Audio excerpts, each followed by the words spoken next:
SBC Media. Welcome to the iGaming Daily Podcast, analysing the news from the betting and gaming industry all over the globe, supported by Optimove, the #1 CRM marketing solution for the iGaming market. The subject of the surveillance of gambling operators and their customers' activities has once again crept onto the European regulatory agenda. Last week, making his final statement as outgoing chairman of KSA, the Dutch gambling regulator, René Janssen called for the government to allow covert agents to provide deeper surveillance of licensees and their direct engagement with consumers. Meanwhile, tighter security of gambling licenses has been called for in the markets of Spain, Sweden and Germany, as reformists demand a centralised control of gambling operators' customers' databases. The issue has also spread to Eastern Europe, as last week the Ministry of Finance of Georgia announced that it had directly prohibited 1.5 million citizens from participating in gambling. I'm Martyn Elliott, and welcome to today's edition of iGaming Daily, brought to you in partnership with Optimove, the #1 CRM marketing solution for the iGaming market. 56% of the EGR Power 50 personalise player experiences with Optimove, and as a special offer, they are offering new clients a free first month when they buy Optimove. For more information and to claim the free month, go to optimove.com/SBC. Now, joining me today to discuss all things Big Brother is SBC's Content Director, Ted Menmuir. Hi, Ted. How are you? Good. I think you should refer to me as Mr. Monday. Mr. Monday. Ted Monday, yeah. Yeah. How was Romania? Tell me all about it. It was very nice, actually. Went and did some work, which was good on the Monday. Had a really productive day out there with some clients, and then a little bit of a tour of Bucharest on the Tuesday, which is a beautiful city. I can highly recommend it. It is outstanding architecture. Yeah, absolutely. Absolutely. We did the tour of Ceaușescu's big palace thing as well. That is a truly remarkable building. That anyone thought that was a good idea is amazing. It's on my bucket list. The history of that building is mind blowing. Yeah, it's absolutely staggering. I mean, loads of things that come out of it, but the fact they essentially built it in 5 years from starting the design to it being habitable is incredible. Yeah. Did Ceaușescu build a podcast studio? I think he may have been, how shall I put this, unavailable to do anything in the podcast era, having slightly annoyed the people of Romania. But a fascinating place. So we aren't sponsored by the Bucharest Tourist Board, but I can highly recommend it as a short break destination. And if they want to pitch away, guys. We're all ears. Absolutely. So Ted, I have to ask you, I believe you cheated on me with Victor Kayed last week while I was away. I did. I got a younger dance partner to replace you. Wow. Going for the younger, better-looking model. This is a terrible development from my point of view. Well, you can call yourself Mr. Tuesday now if you want. Yeah. I'll see what I can do. Mm-hmm. Anyway, I suppose we should sort of discuss the subject a bit rather than my short break in Romania. So let's see. This idea of sort of gambling surveillance, it's not entirely new news. It came to light last year across a number of markets. So how has the issue sort of become a bit more transparent for stakeholders in the last few weeks? I think looking at it, it's yes and no. I think where kind of the regulators are pushing to, and it's critical that we kind of get the vocabulary right when we talk about this subject matter, is that you're going to have to differentiate it between kind of technical compliance versus kind of a centralized control. And what the regulators and not necessarily the regulators, but many kind of MPs and legal authorities want, is that they want kind of a centralized control or a centralized inspection of gambling licenses. And also they want a direct obligation on kind of the reporting and bookkeeping of operators going directly to a centralized department within the government. And this is why we talk about kind of, or what we link in directly with gambling surveillance. Sure. So how does that look then in terms of what Rennie Janssen was talking about in the Netherlands last week? He mentioned sort of undercover agents to monitor licenses. Now, on the face of it, that wording that you use sounds a little bit sinister, but, do you think that's sort of fair practice to monitor the gambling license holders? Well, again, this is where kind of the subject matter takes kind of a very kind of broad oversight of what can you do and what is kind of involved in the surveillance of a business, right? Like, are we talking about kind of agents coming in, testing your games? Fine. Does then gambling become like, is there going to be like a food inspector of gambling? Yeah. Using a fake account to check out all your games. And actually, one of the things that Janssen complained about is that the operators themselves were kind of figuring out who these agents were just because of the way that they were signing up and they were being onboarded onto the operators' websites. So it's, it's one of these debates of what are kind of the boundaries of how gambling licenses are going to be inspected on, right? What is the kind of obligation on kind of customer care, and who do they have to kind of report into? And yes, look, where I think there are kind of concerns on this is how is this kind of subject matter, how is it going to kind of meander, and it's going to kind of conflict on protecting the actual customer. And we're going to see kind of a higher scrutiny on like the day-to-day operations of an operator. And I think that it is a prominent subject matter because there are so many kind of conflicts, and even in that, when you start to kind of surveil a business or its demands for kind of customer data, right? It's which are kind of the wider stakeholders involved in this practice. So it's not just the regulator. One of the things that has been talked about in the Dutch courts is that you can't implement this sort of legal oversight or surveillance oversight without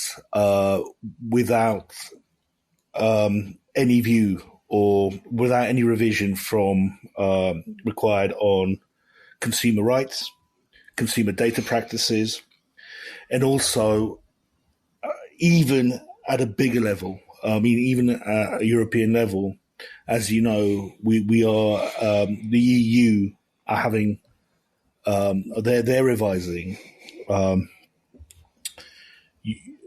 the European data practices for businesses. So it's such a convoluted subject matter. Sure. I mean,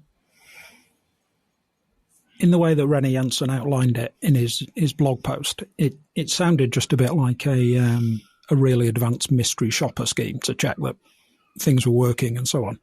But there's so much more involved in it on a sort of legal basis, but also on a practical basis as well. I mean, if you think about some of the things that have been suggested, not necessarily in the Netherlands, but in other markets, centralized player registries, cross-operator deposit limits, and, really detailed record keeping of activity on young players, so typically sort of under 24s there. What are these measures, are they technically feasible? I think this is the great divide. I think the regulators think that they can implement this.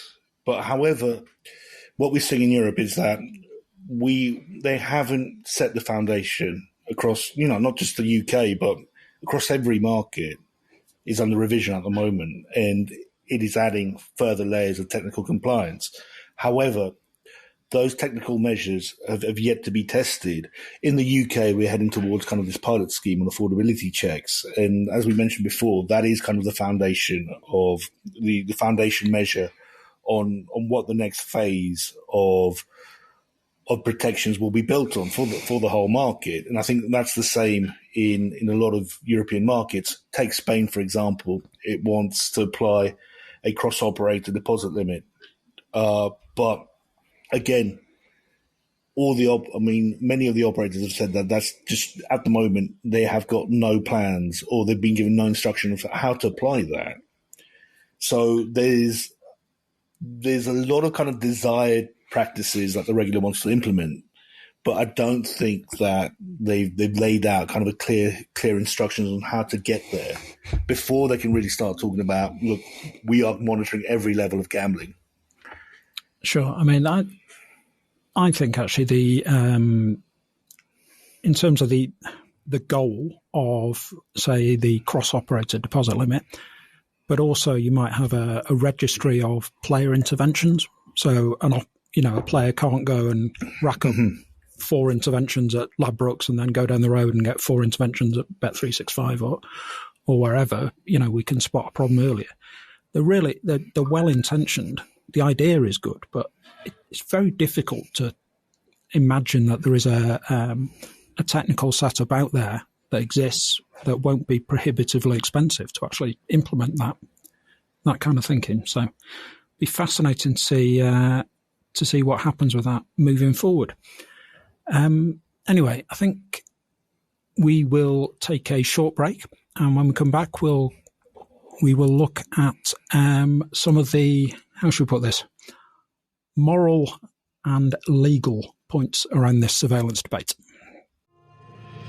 SBC Leaders connects the gambling industry's top-tier operators and associations to share the best ideas, collaborate on solving the biggest issues, and push innovation throughout the betting and gaming industry. If you're an operator and want to join the discussion, visit sbcleaders.com for more information. So, welcome back to part 2 of today's iGaming Daily, where we are talking about surveillance of, or state surveillance or regulator surveillance of gambling operators and their customers' activities. We touched a little bit on things like practicalities before the break. What about the civil liberties aspect of this, Ted? Are the people who are calling for these measures, have they sort of ignored that outside of the argument? I think this debate varies on a market-by-market basis. I think if we return back to Holland, you've actually got to understand the context of the revision of the COA market. And, the Ministry of Justice is under great pressure to really, reform the market. We've seen this year that it has been attacked by a coalition of parties, and they're even demanding that it might be dropped by the end of the year. And I think that even for René Janssen calling on greater surveillance, I think that he knows that it is a law that's coming under greater scrutiny, and that it has got many, many detractors in the Kramer. In terms of civil liberties, I mean, we even had this last week with the debate in the UK on gambling advertising. And what I mean by here is it's that I think that as the markets are reforming, one of the issues that's been sidetracked is, what is are we kind of infringing on people's rights to gamble and do whatever they want, what they please with their money as adults? And I think here on gambling surveillance, there's also the issue of data and what the government knows about you as a consumer. And again, this hasn't been answered at any kind of regulatory level. I don't think it's been studied enough, but even at a greater kind of European at a kind of pan-international level, at a European basis, this is giving everyone headaches. And I think this is actually the interesting part of the debate, and where kind of the industry stakeholders should focus on. What if you are going to implement greater surveillance, right? What is the consumer's right and the consumer's redress in this area? Yeah, I think that's a fascinating part of the debate there. There's the obvious, the simple bits, where aren't consumers allowed to spend taxed income in any way they like that is legal, I think is one of them, without the government interfering in this, as long as you're paying the taxes and so on. But I think on a bigger level, I think the European data regulators and the various people at the Information Commissioner's Office here in the UK, they're going to they will have a problem, I think, with some of these ideas. But the other thing to realise here is that your consumer is much more data aware now, especially since GDPR. But also they really have much greater insight about how big organisations or enterprise uses their data.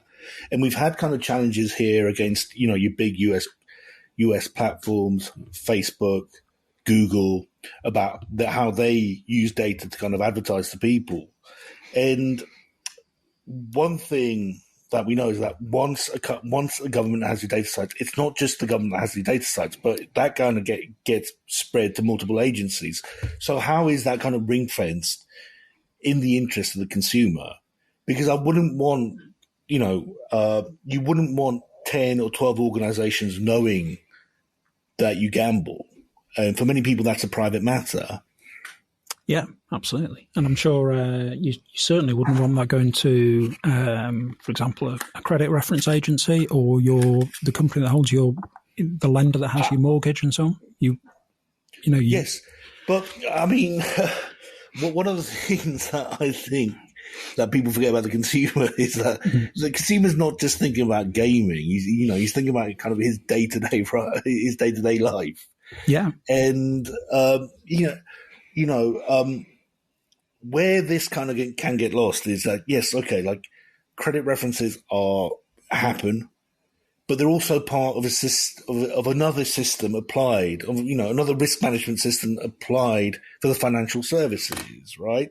Yeah. And are we then saying that, you're going to degrade any customer that places a wager? And should that really be information how you grade someone for financial assistance? So this just shows, how easy it is for this kind of like spider's web just to get bigger and bigger. Yeah. The danger of something that on the face of it is a perfectly reasonable idea. When you hear some of these regulators speaking about what they want to achieve, the danger of that reasonable idea really going into sort of overreach and having unforeseen repercussions in our connected world is really quite large. So something that I think the authorities, both regulators, governments and consumer organisations need to think about this really carefully rather than trying to rush through some of these new laws, these new guidelines and so on. There are some, hidden pitfalls, I think, along the way if they don't. If some of these things do come into play, what kind of legal oversight could we expect? That would have to be on a case-by-case basis per jurisdiction in Europe. What we've seen in the Dutch government, again, it's referencing back, is that they will have to apply an oversight from legal protections, especially applied to the data management of anything to do with gambling surveillance, file keeping on your consumers. And I think that would be kind of replicated across multiple markets. So you would have consumers questioning, well, look, if you want to keep my data on gambling, yeah, but I've got to have complete visibility of who owns what. What am I allowed to ask for from the government? And again, it's a process of like, yes, if this is believed to be a protection, you can apply it, but the consumer has a right to seek kind of a transparency on what the protection means and how it will be applied to them. Sure. And I think it's also important that if this does come in, consumers must have access to be able to check their data and check what records are being kept on them. Because there's a real danger in these big systems of mistakes. We've seen plenty of examples of that. And, if you're keeping these records and it's going to be available, to the banking sector and all this kind of thing, this information, it has to be accurate at the very least. Oh, yeah, but I mean, that would be one part of it. But, you're talking about banking, health insurance. Yeah. Your local registries. I think if we're gonna talk about gambling surveillance, it's like how is the consumer monitored, right? But also, it's important to understand that kind of data flow and where it spreads out to. Yeah. Well, I suppose the most extreme point of this at the moment would be there are a number of professions which require you to have background checks and so on. Would you want your job application to be decided on how much you put on the 3:30 at Haydock at the weekend? And you probably wouldn't, would you? But I know that was a slightly facetious example, but you probably wouldn't want potential employers to be able to see your gambling habits, however small they might be. So, where do you see this debate around gambling surveillance heading? Because it's not something that we can expect big decisions on in a matter of weeks. It needs bigger, much greater consideration than that. I think it's going to become a more prominent subject matter because, again, the governments tend to speak kind of in blurred lines of what they want. And I think that, yes, if you talk to most regulators or most lawmakers, they will want a basis of a centralized control for gambling, some form of measure. And whether that kind of corresponds to outright gambling surveillance, we don't know, but it will definitely kind of creep up in the lexicon of the gambling industry. Again, I think pointing back, like we are looking at each regulator kind of laying a kind of technical foundation for market protections. But even in that stage, I think they're going to point more towards, look, these are your new duties as operators in record keeping, in telling us what you're doing with each individual player. And I think that, yes, we're going to have a debate on surveillance, but we also have to accept that there's going to be a debate on record keeping and data management. That hasn't really been addressed by any regulator. And that kind of leaks into kind of your consumer rights and your consumer redress debate. Sure. And, we've touched around a bit around what it means for players and regulators and so on. Just finally, what will operators' concerns around this be? To put simply, just more headaches. Yeah. And but again, say this, say that there is a push towards kind of greater compliance. Now, you will probably, if you are a gambling PLC, you will probably have to revise your whole kind of operational value chain. Also, how your customer services deals with the player, with the customer, your customer onboarding. So it will again be another kind of multi-million-pound impact on the PLC on the business. Sure. I mean, it's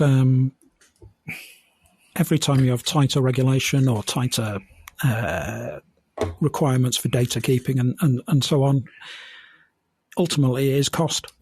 These things are expensive to do, and they're expensive to do at the same time as if you don't get it right and there's more friction for the player.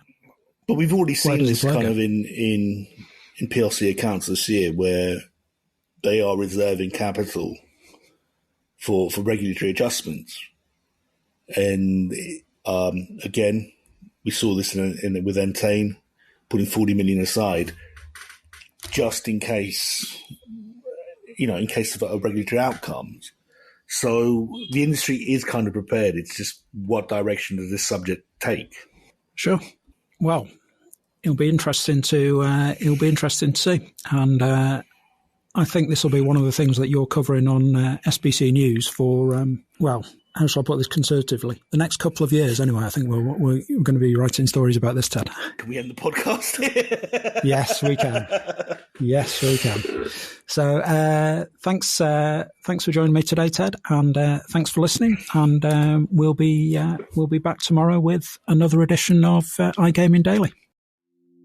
Thank you for listening to today's iGaming Daily podcast, supported by Optimove, the #1 CRM marketing solution for the iGaming market. If you want to find out more about some of the subjects raised today, feel free to explore any of the sites in the SBC News network or check out the latest edition of the SBC Leaders magazine. Happy reading.